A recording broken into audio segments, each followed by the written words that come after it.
As the philosopher John Paul Sartre once said, man is condemned to be free. In Phantom Liberty, the notion of freedom is not one of liberation, but of burden. Everyone is trapped in a web of control, sometimes external, sometimes self-imposed, where every decision they make seems to tighten the noose rather than loosen it. It's a grim reality where the more you try to break free, the more you realize just how trapped you really are. This is the foundation of the underlying themes of Phantom Liberty, the expansion that doesn't just build upon everything the base game established. It takes the existential struggle of freedom and control one step further.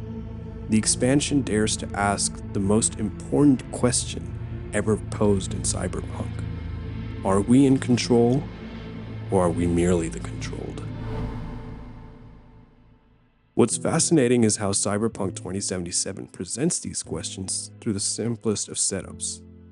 Take, for instance, the way Phantom Liberty starts. Begins with a simple call on your holo, but watch closely. This moment isn't just a setup for the mission.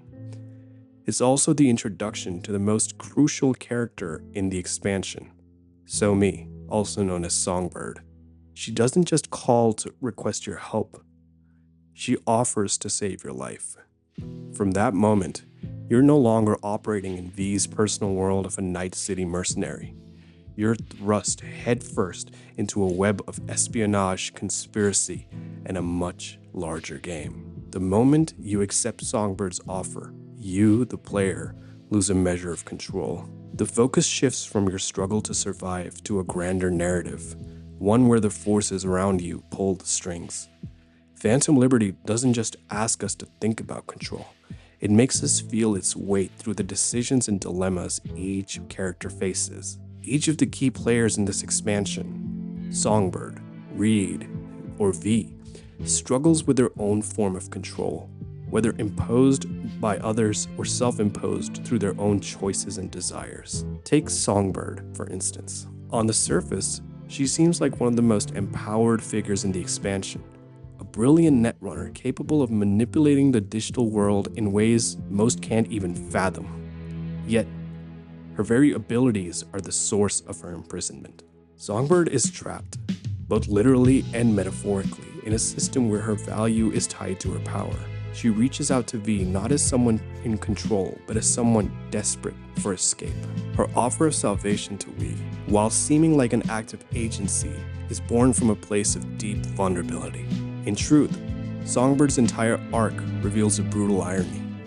The more control she seems to wield, the less freedom she actually has. Every move Songbird makes to liberate herself from her handlers only entangles her further in the game's web of manipulation. Her promise to V to save their life if they help her is the moment where the illusion of control is most palpable. She offers freedom, but remains ensnared in her own lack of it. Her role exemplifies the larger question of whether anyone in this world can truly escape the forces that control them. In the end, Songbird's struggle for freedom is nothing more than a mirage, a phantom liberty, if you will, that proves impossible to grasp.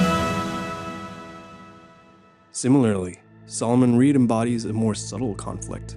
His loyalty to the government and his role as a sleeper agent put him in the constant state of tension. Reed's decisions are governed by his deep-rooted sense of duty, but this very loyalty is the same thing that limits him. His struggle is largely internal. He's bound to a code that prevents him from making the kind of choices that might offer him real freedom. In the game's most telling moments, Reed faces a decision that could save Songbird, but would come at great personal cost. His hesitation, his moral dilemma, encapsulates the very essence of Phantom Liberty, a tug of war between duty and freedom, control and choice. Reed's story is one of self-imposed control, a theme that is central to understanding his character. He follows orders, he sticks to his moral code, but deep down there's this sense that he's just as trapped as Songbird. His sense of control, like everyone else's, is built on a fragile foundation of systemic loyalty, one that cracks when faced with morally complex decisions. V, on the other hand, offers perhaps the clearest example of the illusion of control.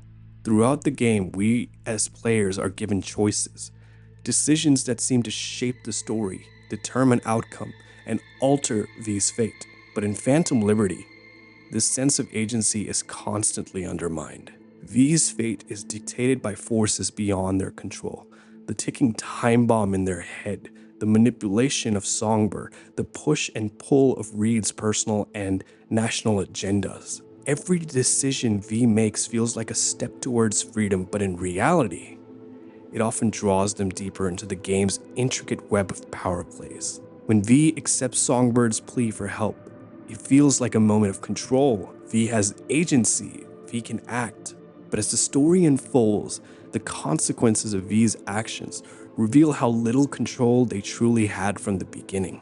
Like in the base game, Phantom Liberty consistently blurs the lines between choice and fate, freedom and manipulation. No matter how carefully you play your cards, the game always finds a way to guide you towards outcomes that suggest control is more of an illusion than a reality. Even the most overtly powerful character in Phantom Liberty, Kurt Hansen, serves as a reminder that control is always fleeting. As the ruler of Dogtown, Hansen seems to be in complete control. He runs the district with an iron fist, and yet his grip on power is anything but secure. His authority is constantly under threat, not just from external forces like the NUSA, but from the fragile balance of power within Dogtown itself.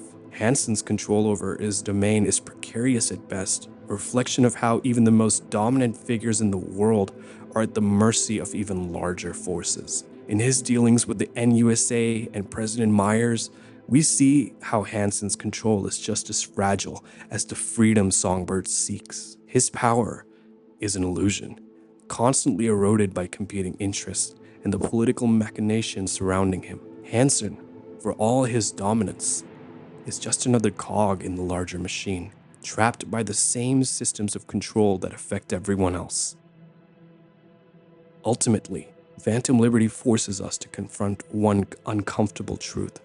No one in this world, no matter how powerful, is ever truly free. From Songbird's desperate attempts to escape, to Reed's quiet moral dilemmas, to V's illusion of choice, and even Hansen's precarious reign, the expansion shows us how deeply entrenched everyone is in the systems of control that dictate their very lives. The game's characters serve as windows into the world, where freedom is nothing more than a mirage, and where control, if it exists at all, is always an illusion.